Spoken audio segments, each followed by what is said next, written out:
Bueno, muchas gracias a todos y a todas. Quisiera agradecer especialmente a la Procuradora. Para mí es un tremendo honor estar aquí y poder contar las políticas que hoy desarrollamos, especialmente, digamos, en un auditorio tan calificado, porque yo creo que como nunca, la Procuración, los abogados del Estado tienen la oportunidad de estar en la primera línea, si se quiere, de la defensa de nuestros derechos soberanos en Malvinas y el Atlántico Sur. No voy a abundar en aspectos jurídicos e históricos porque, bueno, acá mi colega y compañero de trabajo ha sido muy elocuente y muy preciso. Generalmente toda la narrativa de Malvinas se basa en estos aspectos jurídicos porque obviamente nuestros derechos son muy sólidos. Por otro lado, me parecería casi ofensivo a ustedes, imagino, el 99% de abogados, explicarle por qué, desde un punto de vista jurídico, las Malvinas son argentinas. También, digamos, si uno ve los trabajos, existe una narración bastante puntillosa respecto de la historia diplomática que también la ha reseñado brillantemente Marcelo. Pero lo que frecuentemente no se ve es poner la cuestión Malvinas, la cuestión de soberanía, en un contexto mucho más amplio, en un contexto espacial mucho más amplio, que abarque todo el Atlántico Sur y que abarque también la problemática antártica, porque están íntimamente relacionados. Por otro lado, esta visión, si se quiere, más amplia en lo espacial, nos lleva a reflexionar también sobre unas lógicas que también no están tan explícitas en la narrativa histórica y jurídica. Esas lógicas es una lógica estratégica y una lógica de apropiación de recursos naturales. Frente a esto, nosotros nos vemos en la obligación de desarrollar políticas específicas. Sobre estas políticas es, digamos, donde yo me voy a referir brevemente y a visualizar un poco, digamos, estos espacios y sobre todo los desafíos que nosotros enfrentamos. Digamos, la primera imagen cuando nosotros pensamos en Malvinas, nos aparece el mapita, las dos islas. Con suerte, uno con un poco de imaginación puede pensar Georgias y Sandwich. En realidad, si nosotros tenemos en cuenta los espacios marítimos que están en disputa, estamos hablando de enormes, vastos espacios. Para que tengan ustedes una idea, la totalidad de la plataforma continental argentina, que va a ser definida su límite exterior próximamente, la Comisión para la Definición de Límites de la Plataforma Continental de las Naciones Unidas, a fin de este año, principios del año que viene, directamente fijará el límite exterior de nuestra plataforma. Si incluimos la plataforma antártica, estamos hablando aproximadamente de 6.600.000 kilómetros cuadrados. De estos 6.600.000 kilómetros cuadrados, la mitad o bien están en disputa con el Reino Unido, en el caso de Malvinas, Georgias y Sandwich, o están bajo el régimen especial del Tratado Antártico. Es decir, de esos 6 millones solamente podemos ejercer plena soberanía sobre la mitad. Sobre el otro, que también es nuestro y también está dentro de los espacios marítimos, nosotros necesitamos también desarrollar políticas específicas. Los desafíos que enfrentamos son enormes. El principio, bueno, tenemos una disputa de soberanía, que es obvio, son aproximadamente 1,5 millones de kilómetros cuadrados. Fíjense la cantidad de kilómetros que están en disputa. Tenemos un desafío estratégico. Ahí, en Malvinas, existe la base militar más importante en el mundo al sur del paralelo 50. Hoy las Malvinas es, per cápita, por habitante, el territorio más militarizado del mundo. Ahí habitan aproximadamente 3.000 personas y existen 1.500 efectivos militares en una base, más el despliegue naval, que incluye importantes navíos de línea, patrullas rutinarias de submarinos nucleares con capacidad de portar armas nucleares, todo un aparato sofisticadísimo de inteligencia electrónica y con capacidad de detectar todos los movimientos marítimos y aéreos en todo el Atlántico Sur. Desde esa misma base se controla todo el despliegue y todo el dispositivo militar británico en el Atlántico Sur. Ahora, esta presencia no es nueva, ni es una rémora de la guerra, ni está hecha para, como dicen los británicos, para proteger sobre una eventual amenaza argentina. desde el propio inicio, digamos, de esta historia, y no estoy hablando siquiera de 1833, estamos hablando de siglos anteriores, hubo una disputa de las potencias coloniales europeas por estos espacios. Básicamente en ese momento era porque era vital el control del espacio del paso interoceánico. No había Canal de Panamá, todo el comercio debería pasar por el extremo sur de América del Sur. Ahora bien, también había una avidez por recursos naturales. En ese momento, a partir del siglo XIX, un recurso importantísimo eran los recursos, la pesca de ballenas y de lobos marinos. Hoy parece algo menor, son industrias extintas, pero en su momento era la iluminación de todas las calles, era un motor de la revolución industrial. Implicaba también dinamizar la industria naval. La industria naval americana, por ejemplo, nació de la industria ballenera. Los británicos fueron los primeros que empezaron a pescar ballenas en el Atlántico Sur, agotados los principales caladeros en el Atlántico Norte. Y desde el punto de vista estratégico, esta posición, Malvinas, también fue vital en todos y cada uno de los conflictos globales que tuvo el Reino Unido. Nosotros frecuentemente evocamos a nuestros muertos en la Guerra de Malvinas. Fue una guerra tremendamente cruenta, si uno suma argentinos y británicos, fallecieron más de 1000 efectivos. En realidad, el país que más muertos tiene en Malvinas es Alemania.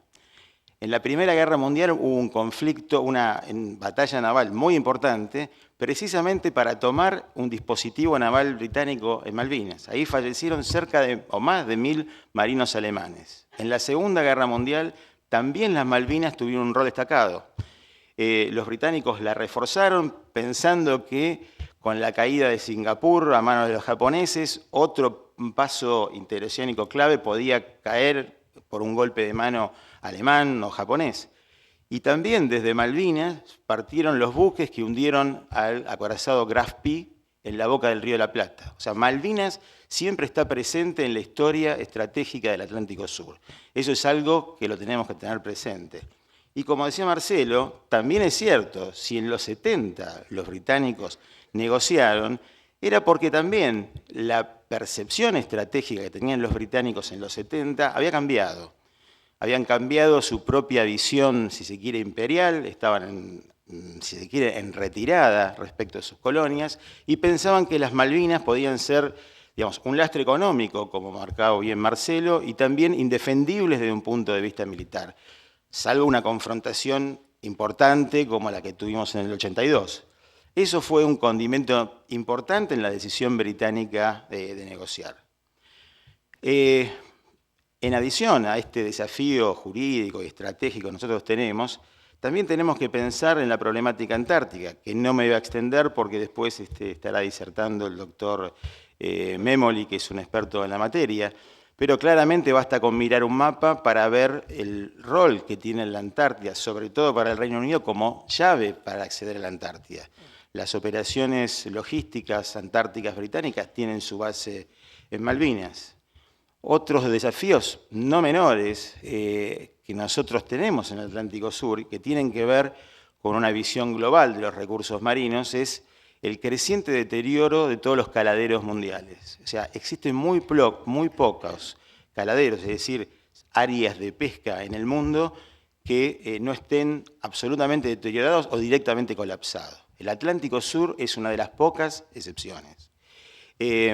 También es cierto que el desarrollo de nuevas tecnologías ha permitido, por ejemplo, la posibilidad de explorar y explotar recursos, por ejemplo, hidrocarburíferos o nudos polimetálicos a profundidades extremas. Hace unas pocas décadas atrás esto era como ciencia ficción, hoy ya es casi una realidad. En el caso de hidrocarburos es una realidad. Ahora, frente a esto, y por supuesto, las enormes riquezas de un punto de vista económico que, como señala también a mi compañero de mesa, del punto de vista pesquero, hidrocarburífero, que hoy están ilegalmente explotadas en el caso pesquero y exploradas ilegalmente en el caso petrolero. Frente a esta compleja situación que tenemos jurídica y política, y estos enormes espacios marinos, y estos enormes desafíos de todo tipo que nos plantea el Atlántico Sur, nosotros tenemos que empezar a pensar qué tipo de políticas tenemos que desarrollar. Y acá hay una cuestión casi como metodológica de desarrollo de políticas. Teniendo en cuenta los desafíos que son realmente polisémicos y teniendo en cuenta la vastedad de estos recursos y la complejidad de operaciones en el mar, para que tengan una idea, la operatoria de un buque científico, nada del otro mundo, estamos hablando de 25.000, 30.000 dólares diarios. Un día de operación de un buque científico. Una plataforma petrolera, estamos hablando de 250.000 dólares diarios, lo que implica la operación, abastecimiento, digamos, y asegurar la normal funcionamiento de la misma.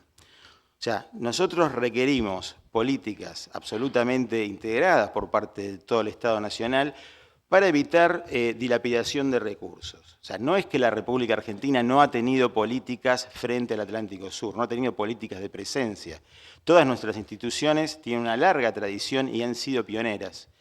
Pero lo que sí hemos adolecido en el pasado, es una cuestión de, digamos, cada uno por su lado. O sea, es frecuente en el Estado y sobre todo en estos temas, donde cada institución lleva por delante una política, lo que lleva, por ejemplo, a duplicar tareas. O sea, si estamos hablando de control del mar, hasta hace poco la Armada desarrollaba sus patrullas normales en el Atlántico Sur sin tener en cuenta, y viceversa, las patrullas que realizaba, por ejemplo, la Prefectura Naval Argentina.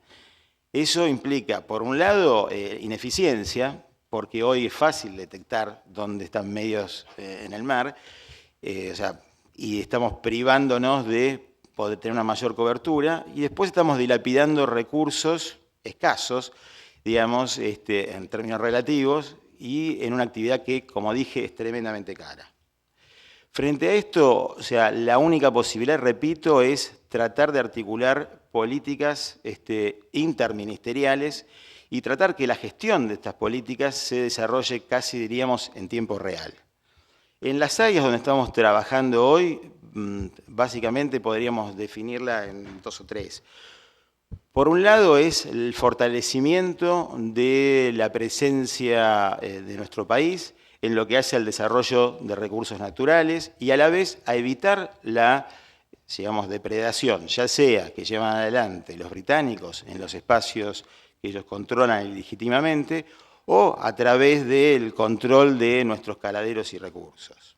En el caso de nuestros recursos pesqueros, nosotros en general, la opinión pública, no tiene cabal idea de lo que estamos hablando. Argentina ya hace casi 2 décadas, que exporta más pescado que carne. O sea, está en nuestro imaginario, digamos, colectivo, nacional, y como nos ven en el mundo, o sea, piensan argentino y nos asocian un bife. O sea, en rigor de verdad nos deberían asociar, no sé, una cazuela de mariscos, pero es una realidad y es un dato histórico. Esto nosotros, la opinión pública no lo sabe. Las exportaciones argentinas ascienden de productos pesqueros alrededor de 1.600 millones de dólares anuales, que prácticamente podrían ser triplicados o quintuplicados si le pudiéramos agregar un mayor valor agregado. Por su parte, también en las Islas Malvinas existe una estructura ilegal de apropiación de recursos que si nosotros le quisiéramos poner un número, y estaríamos diciendo alrededor de 500, 600 millones de dólares de valor de exportación que sería nuestro. Por otro lado, esas autoridades ilegítimas en Malvinas venden licencias para explorar y explotar ilegalmente estos recursos y básicamente financian el 60 o 70% del presupuesto de las islas. Eso es lo que está en juego cuando estamos hablando de recursos pesqueros. Ahora bien, nosotros aquí debemos desarrollar, como digo, políticas de promoción del sector que estamos trabajando activamente para poder, digamos, expandir la flota en algunas especies que resultan clave en el Atlántico Sur.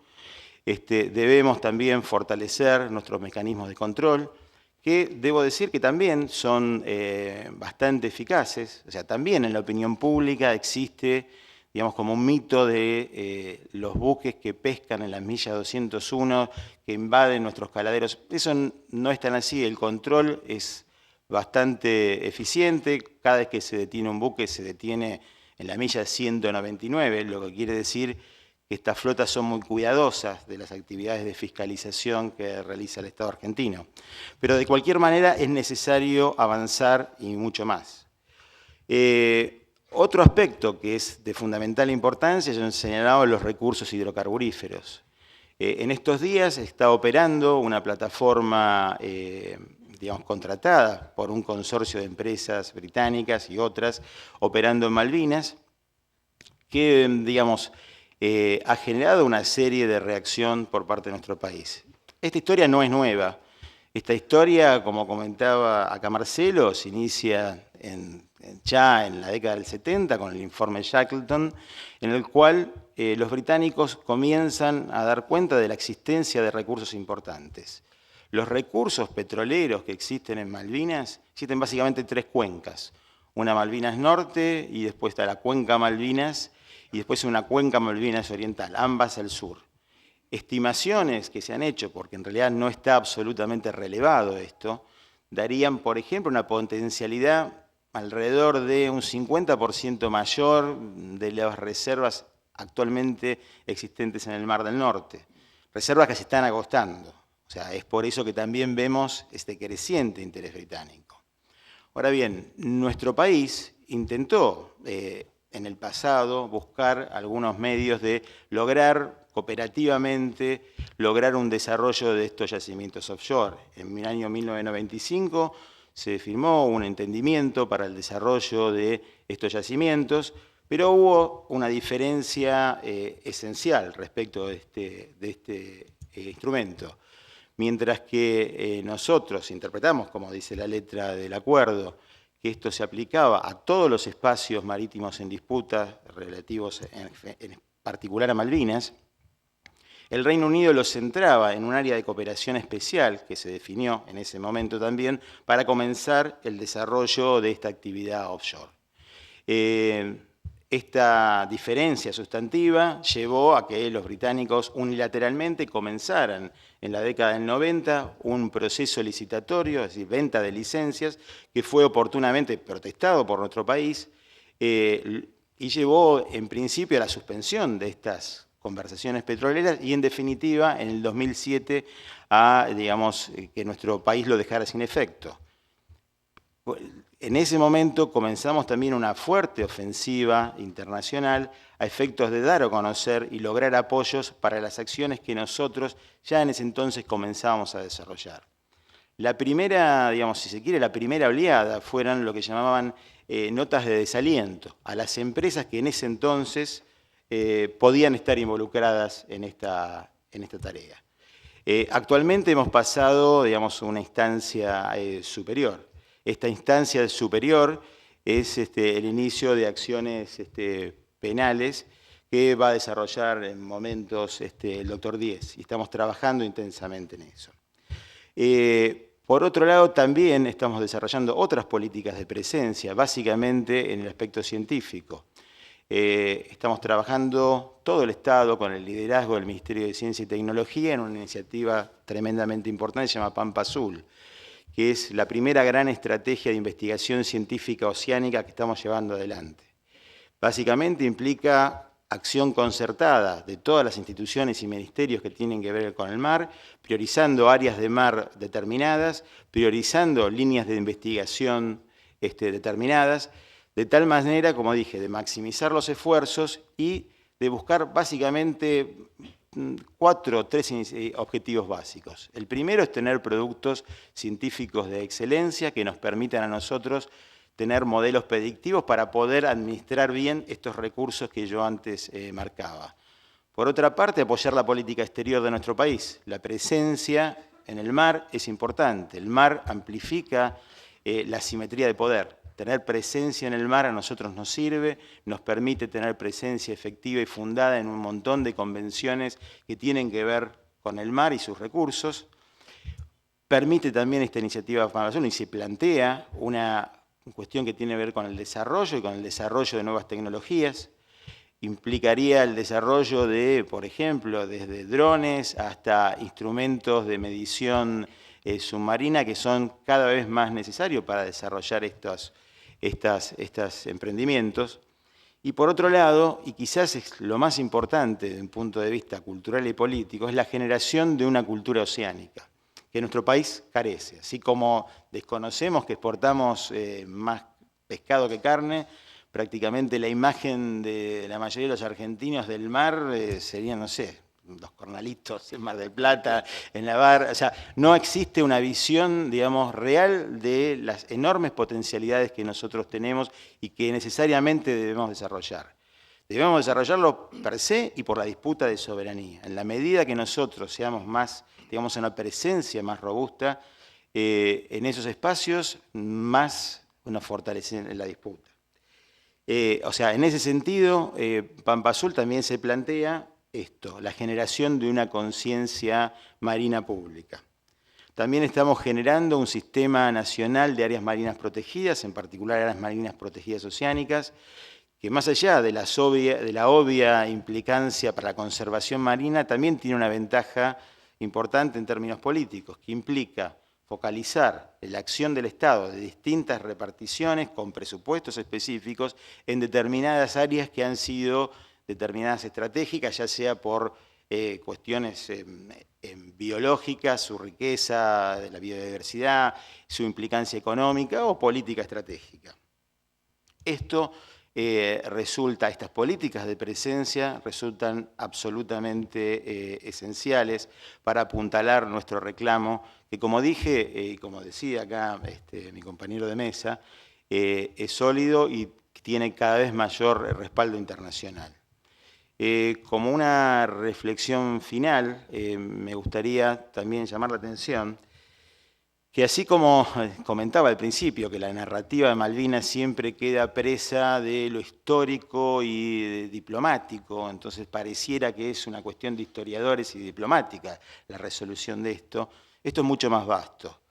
Y esta visión histórica también nos termina atrapando en una visión de Malvinas que queda presa en el pasado, en un pasado que a la vez es heroico, pero a la vez es dramático, y que conlleva una carga, si se quiere, de frustración.